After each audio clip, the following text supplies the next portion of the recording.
Hoje eu queria falar sobre o treinamento mental que a gente faz com atletas, né? Eu já faço isso há muitas décadas e a gente desenvolveu uma técnica muito particular e muito diferente, né? Eu não tenho uma formação de psicologia, meu pai também não, e ele foi desenvolvendo um conhecimento próprio em relação a isso, embora ele goste muito, né, de psicologia, ele é o Skinner, ele trabalha com reforço positivo, com algumas técnicas que ele foi aprendendo lá na década de 60 e a gente desenvolveu uma maneira muito particular e eu queria explicar um pouquinho como é que funciona.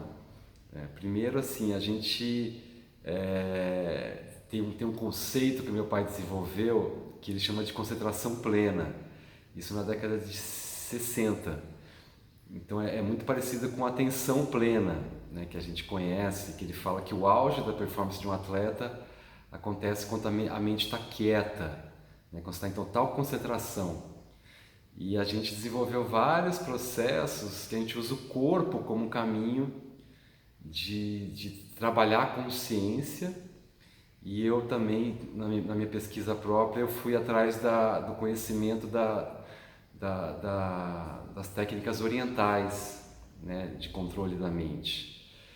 Então, eu uso muito essas questões, mas eu não uso a psicologia. Eu nunca vou trabalhar os problemas, as questões, os traumas, que é a área da psicologia.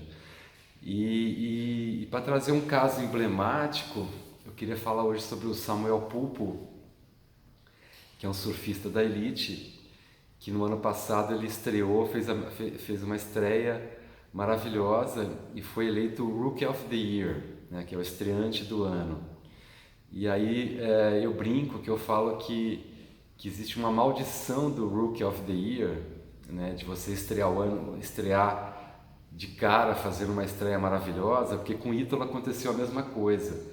O Ítalo Ferreira estreou em 2015 e fez a melhor estreia de um surfista na história da Liga Mundial. Ele ficou em sétimo, o Samuel ficou em décimo ano passado. E no ano seguinte, por coincidência, o Ítalo ele sentiu uma pressão muito grande, né, que ele se colocou, que ele se sentiu numa posição de ter que corresponder às expectativas. E aí o surf dele foi ficando muito travado, muito tenso. E é engraçado que o Samuel também falou agora na entrevista, ele ficou arrasado de ter que voltar, né, de sair da elite mundial, porque ele foi rebaixado, ele não conseguiu fazer o índice, né, ficar entre os 24 primeiros. E ele falou que ele achou estranho, porque ele competiu os últimos 3 meses, segundo ele mesmo falou, como se a sua vida dependesse disso, né? E aí eu fiquei pensando, desculpa, estou com o nariz entupido. Se você compete como se a sua vida dependesse disso, imagina a tensão e o foco que você coloca nesse medo de você não ter o resultado que você precisa, né? Então o medo é um foco, o medo é uma profecia autorrealizável. Se você compete pensando que você não pode fazer, você não pode ter aquele resultado, você está se encaminhando em direção àquele resultado, né? Em vez de você ter o foco para cima, você está tendo a preocupação, o seu foco tá em não perder, em não cair, em fazer certo resultado e corresponder a certa expectativa. E é isso que acontece, né? Tudo depende do seu foco, onde você coloca a sua atenção, a sua expectativa. E o ideal é você competir sem esse peso, né? É você competir cada vez mais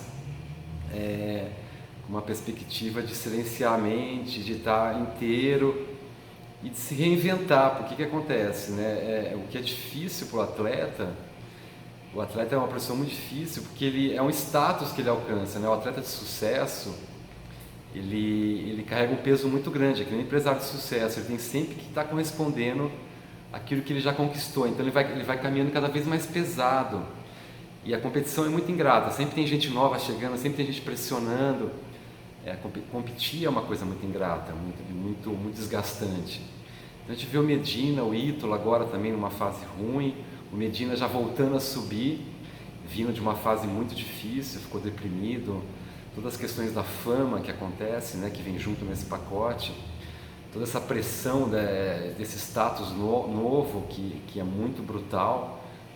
Então acho que é importante para o atleta ele estar sempre se reinventando, ele não ficar escravizado ao que ele já foi, a essa imagem do que ele conquistou, né? Isso vai trazendo um peso muito grande, e vai trazendo ele para baixo, porque ele vai competindo cada vez mais pesado, cada vez mais tenso, cada vez mais tendo que corresponder ao que os outros esperam dele, sendo que se ele continuasse em frente no caminho de potência, né, que ele vai atingindo, ele vai se reinventando e vai sempre cada vez mais entregando mais, porque isso é um processo natural de você se melhorar.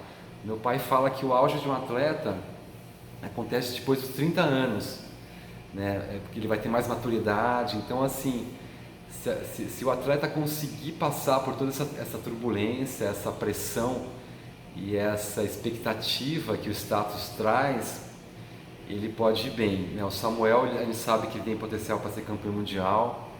O Miguel também tinha quando estreou, mas aí foi cambaleando pelo circuito, né? Resultados ruins, vai te gerando autoconfiança. Então é isso, a curva de um atleta, por mais potencial que ele tenha, ela depende de toda essa questão mental. O mental é prioritário, né?